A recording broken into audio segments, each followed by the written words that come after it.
محبت عقل مند لوگوں کے ساتھ زیادہ دیر نہیں چل سکتی.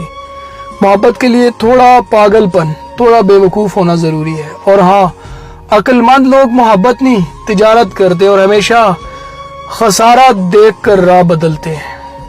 آپ درد میں ہیں، تکلیف میں، اور آپ چپ ہیں، خاموش ہیں، یہ عام بات ہے. اور اگر آپ درد میں ہیں، تکلیف میں اور مسکرا رہے ہیں، مسکراہٹیں بانٹ رہے ہیں، تو یقین جانیے آپ کمال انسان ہیں. تبھی تو میں کہتا ہوں درد کو دبا کر مسکرانے والے اگر رو پڑے نا، انہیں یہ نہ کہا جائے کہ اتنی سی بات پہ کون روتا ہے. وہ اتنی سی بات برداشت کی آخری حد ہوتی ہے جس کے بعد درد لاوے کی طرح پھوٹتا ہے.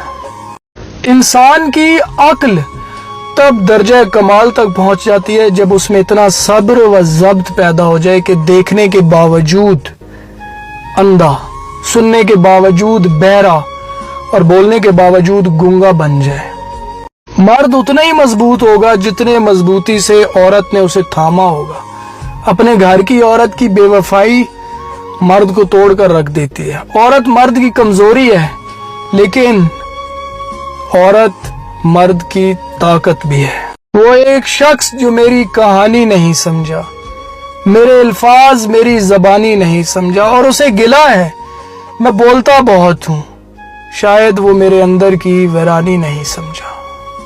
ہر کامیاب مرد کے پیچھے ایک بوڑھے باپ کی قیمتی جوانی ہوتی ہے. اولاد کو نئے جوتے اور کپڑوں میں دیکھ کر خود پرانے جوتے اور کپڑے پہن کر مسکرانے والی ہستی کو باپ کہتے ہیں. دھوپ میں باپ جلتا ہے، چولہے پہ ماں جلتی ہے، تبھی جا کر اولاد پلتی ہے. ابلیس بہت عبادت گزار تھا، سردار تھا، ہزاروں سال کی عبادت تھی. عبادت رائے گاہ چلی گئی، نکال دیا گیا. حضرت آدم علیہ السلام بہکاوے میں آ گئے، غلطی ہو گئی، ندامت ہوئی، پیغمبر ہوئے، رحمت ہو گئی.